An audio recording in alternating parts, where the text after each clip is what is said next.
People come into our lives in mysterious ways, some through motorcycles. It took two wheels and a pair of handlebars to bring two men together, one in South Carolina, one in North Carolina. It was an unexpected connection, born from tragedy, but sealed with compassion.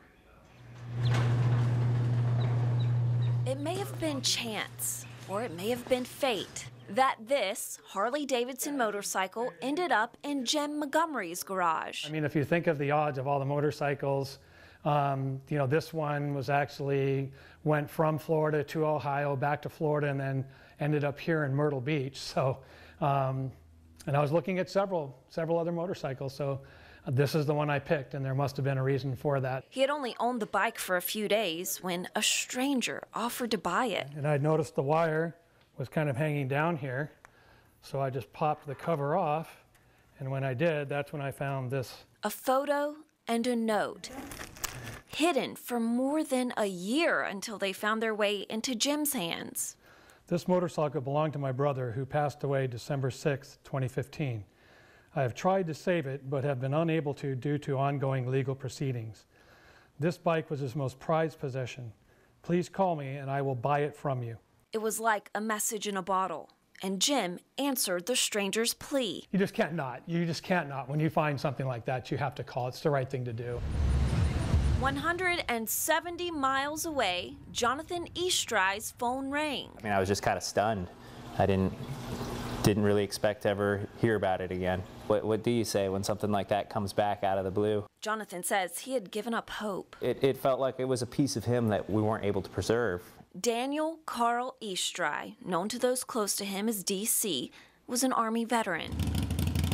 He loved the roar of a good motorcycle. He loved a good meal from Olive Garden, and he loved his family. But they were the ones hurt most by his suicide. Losing him in such a manner, I experienced every negative emotion, anger, sorrow, just confusion. It's just having someone do that it's the most terrible way to lose someone you love.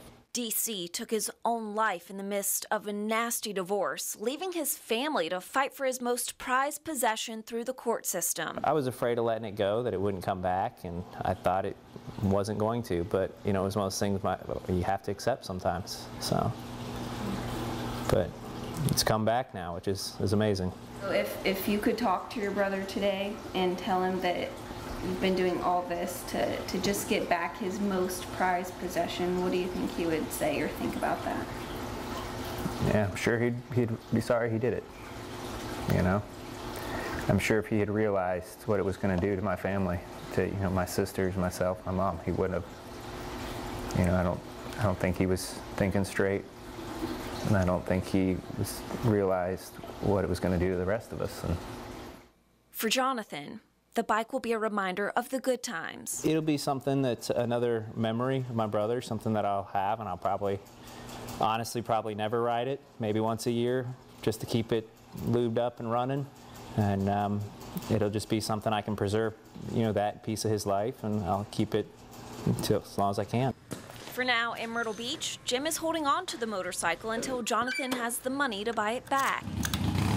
This way I know that he is going to get his motorcycle back. And until then, he'll be riding the roads with the memory of Army Specialist DC Eastry. Jonathan says he hopes it'll only be a few months before he can bring his brother's motorcycle home. We actually shared this story with many of you this morning on the WNBF News app, and if you didn't get the alert to get that special preview, it's time to download the app right now. It's free on Apple and Android devices.